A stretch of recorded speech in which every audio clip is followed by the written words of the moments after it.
WhatsApp को guys, इस साल आने वाली है काफ़ी सारी एनिमे जैसे वन पंच मैन, गाशिया कुतड, माई ड्रेस अप डार्लिंग और भी काफ़ी सारी। लेकिन आज हम उन चीज़ों पे बात ना करके हम देखने वाले हैं एक एनिमे जो कि हमें बताती है कि अगर डेंजी का छोटा भाई होता तो वो कैसा होता और कैसा दिखता। डांटाडान के सेकंड सीजन का पहला एपिसोड शुरू होते ही हम देखते हैं कि जो मोमो होती है वो एक हॉट स्प्रिंग में होती है और उसकी तरफ बहुत सारे बुढ़े लोग आ रहे होते हैं उस पे चढ़ने को, आई मीन कुछ करने को।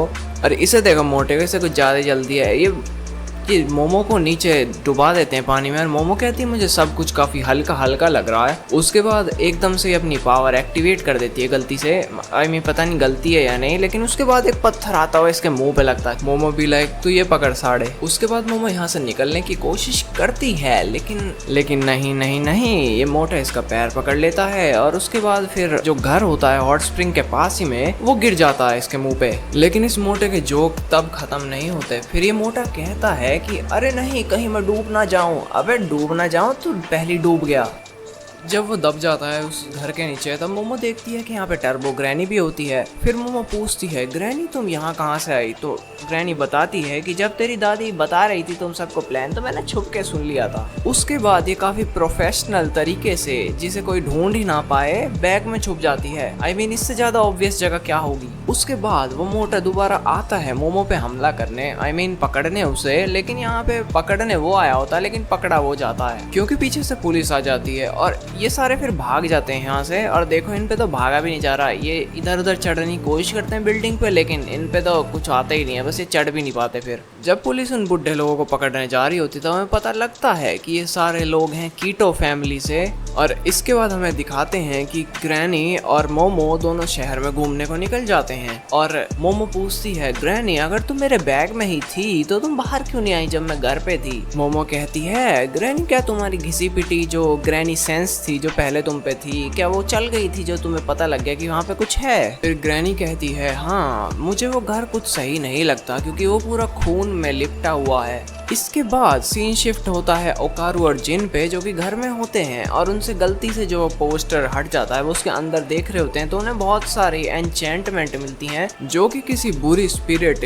या कह सकते हो तुम बुरी आत्मा को एक जगह पे बांधने के लिए होती है। ओकारू कहता है जीजी ये है क्या आखिर? तो जीजी कहता है क्या हमें अंदर जाके चेक करना चाहिए? ओकारू कहता है जीजी ये अच्छी बात नहीं कि जहाँ भी तुम्हें गड्ढा दिखे तुम उसमें कूद जाओ।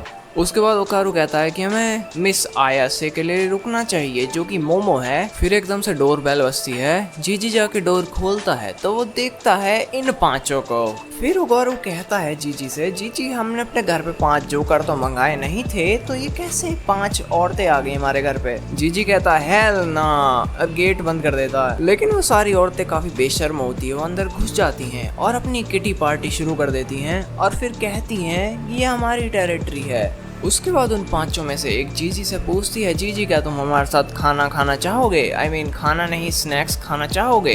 तो जीजी कहता है श्योर मैं खा सकता हूँ। उसके बाद फिर वो कहती है दैट्स राइट, हमारे साथ फ्रेंडली ही रहियो क्योंकि तूने अभी तक अपना रेंट भी पे नहीं करा है।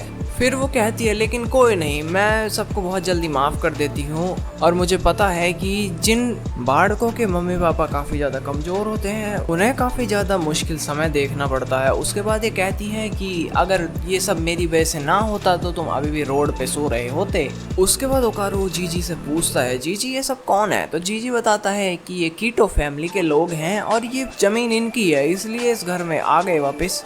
उसके बाद वो ग्रैंड माँ से पूछती है जीजी तुम यहाँ से कहाँ चले गए थे हमें बिना बताए? मैंने तुमसे कहा था ना कि तुम्हें परमिशन लेनी पड़ेगी यहाँ से जाने के लिए। तो जीजी बोलता है कि ये है ना मेरे साइड में जो लड़का खड़ा हुआ मेरा दोस्त, इसे मेरे साथ हैंग आउट करना था इसलिए मैं चला गया था बिना बताए। उसके बाद वो पूछती है कि ये लड़का कहीं मीडियम तो नहीं और तुम दोबारा से वो अफवाहें फैलाना शुरू तो नहीं कर दिए कि यहाँ पे भूत रहते हैं? फिर वो चारों एक एक करके अपना गिलास पिचकाती हैं जो वो पी रही होती हैं कैन सा।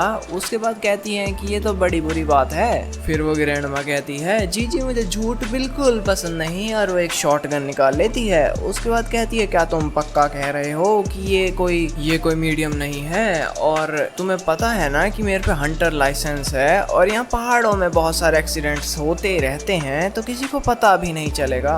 ये सब सुन के जीजी और ओकारू की फट के हाथ में आ जाती है। जीजी बिना कुछ सोचे समझे कह देता है कि इसे देखो, ये तुम्हें कहीं से मीडियम लगता है।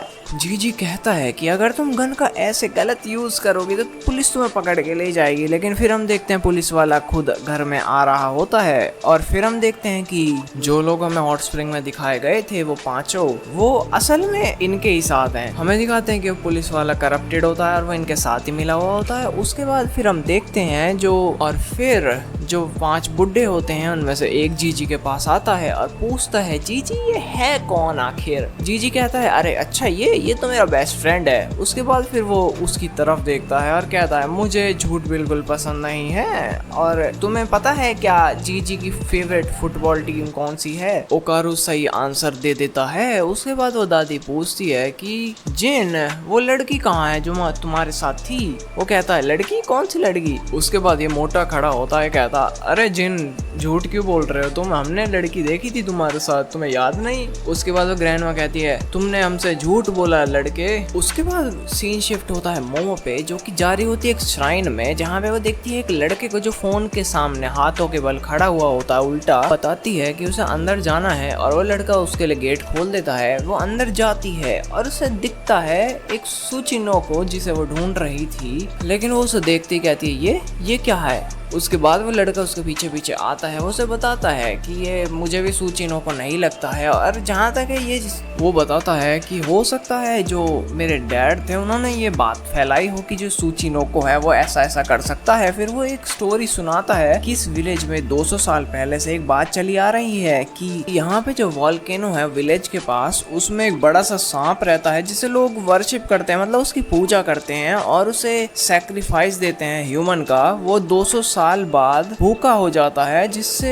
जो सांप होता है वो वॉल्केनो को फटने नहीं देता। उसके बाद वो बताता है कि जो सांप है उसे आखिरी बार सैक्रिफाइस 200 साल पहले दिया गया था और उसके बाद से कुछ भी विलेज में गलत नहीं हुआ है। और वो ये भी कहता है कि ये स्टोरी भले ही मुझे पता तो है लेकिन मैं ये किसी और को बताना नहीं चाहूंगा। क्या पता लोग पिछले वाले कामों पे वापस चले जाएं और मैं नहीं चाहता कि मेरी वजह से किसी और की जान जाए। ये सब सुन के मोमो वहाँ से चली जाती है और वो सोचती है कि ये सब ओकारू को सुनने में बड़ा मजा आएगा। उसके बाद वो पहुंचती है घर पे। जैसे ही वो गेट खोल के अंदर घुसती है वो देखती है कि ओकारू और जीजी जमीन पे पड़े हुए हैं और ये बुड्ढे बिना कपड़ों के इनके पास में खड़े हुए हैं। सबसे पहले एक बुड्ढा आता है मोमो पे कुछ चीज हाथ में लेके मारने के लिए, लेकिन मोमो उसके गर्दन पे लात मार देती है। उसके बाद एक दूसरा बुड्ढा आता है मोमो की तरफ भागता, लेकिन मोमो उस पे अपनी पावर का यूज करके उसे अपनी तरफ खींचती है और उसके मुंह पे अपना घुटना दे मारती है। उसके बाद मोमो जैसे ही तीसरे वाले बुड्ढे का काम तमाम करती है ये चौथा वाला इसे अपने पंखे से उड़ा देता है। अबे इतना बड़ा पंखा कहाँ से आया इस पे। ये मोमो पे अटैक करने की कोशिश करता है लेकिन मोमो उससे बच जाती है क्योंकि मोमो अपनी पावर का यूज कर देती है। उसके बाद ये उस बुड्ढे के मुंह पे टेबल फेंक के मार देती है जिसपे वो सब लोग खाना खा रहे होते हैं। उसके बाद हमें दिखाया जाता है कि उन चारों के बाद एक पांचवा जो बचा हुआ होता है वो मोमो को आके पीछे से पकड़ लेता है और उसकी गर्दन में अपना सर मारता है बहुत तेज, जिससे मोमो थोड़ी थोड़ी धुंधली देखने लगती है, मतलब उसे दिखना थोड़ा थोड़ा बंद हो जाता है और वो मोमो के पैर पकड़ के कुछ तो करने वाला होता ही है। लेकिन मोमो के बैग में से ग्रैनी उठाती है और कहती है यू डैम टर्ड, मैं अंदर बड़े मजे से सो रही थी। उसके बाद वो ग्रैंडमा मोमो पे अटैक कर देती है और हाँ मोमो को काफी चोट लगती है। लेकिन उसके बाद ये पता नहीं कौन सा अजीब सा अटैक करती है ग्रैंडमा। मोमो उस कमरे में चली जाती है। जैसे ही वो खड़ी होती है वो नीचे धंसने लग जाती है क्योंकि जमीन पता नहीं गड्ढा हो जाता है और वो नीचे चली जाती है। उसके बाद जब वो ट्राई करती है वहां से निकलने का अपनी पावर यूज करके, वो सारे ऊपर जमा हो जाते हैं और वो सब ऊपर आने नहीं देते। लेकिन पीछे से ओकारू और जीजी आ जाते हैं और उनपे टेबल फेंक के मार देते हैं। असल में मारते नहीं है, उस पर लेट जाते हैं और वो सारे भी नीचे गिर जाते हैं। फिर सब नीचे गिर जाते हैं। जब ओकारू और मोमो आँख खोलते हैं तो वो होते तो साथ में ही है और फिर वो ढूंढते हैं जीजी को। जीजी लटका होता है एक घर घर के कोने पे और वो एकदम से छुट के नीचे गिरता। और देखो कहाँ पे गिरा ये, अपनी पैर पे कुल्हाड़ी मार ली इसने। तो वो सब देखते हैं नीचे एक बहुत बड़ा चमकने वाला सांप है। फिर ग्रैनी बताती है कि ये कोई सांप नहीं, इसका नाम है कुरागारी, जो कि एक वर्म है यानी केचुआ है, जो कि मंगोलिया के डेजर्ट में रहता है, गोबी डेजर्ट। उसके बाद देखो ये सारे जोकर अजीब सा डांस करने लग जाते हैं और वो अजीब सा केचुआ इन सब को खा जाता है, इन तीनों की जगह। उसके बाद ये सोचते हैं कि इन सब की तो ऐसी की तैसी हो गई, हम सबको छुप जाना चाहिए। तो फिर ये तीनों जाके घर में छुप जाते हैं और जो जीजी होता है वो पीछे मुड़ के देखता है तो ओकारू और मोमो के ऊपर एक येलो लाइट आ रही होती है, जिससे इन्हें बहुत ज़्यादा तकलीफ हो रही होती है। और जो ओकारू होता है उसकी ग्रैनी वाली पावर अवेकन हो जाती है और वो पता नहीं उसे क्या होता है, ओकारू जीजी के ऊपर चढ़ जाता है। I mean, वो वाला चढ़ना नहीं, लेकिन खाने वाला चढ़ना, किसी को खा जाना। आज कुछ ज़्यादा ही आउट ऑफ कॉन्टेक्स्ट चलेगा। एनीवे, आज की एक्सप्लेनेशन तुम्हें अच्छी लगी हो तो वीडियो को लाइक करो और सब्सक्राइब करो। उस लाल वाले बटन को पूरा गारी का सेक्रीफाइस बना दो। अब मैं मिलता हूँ तुम्हें और किसी वीडियो में कोहाइस, तब तक के लिए बाय।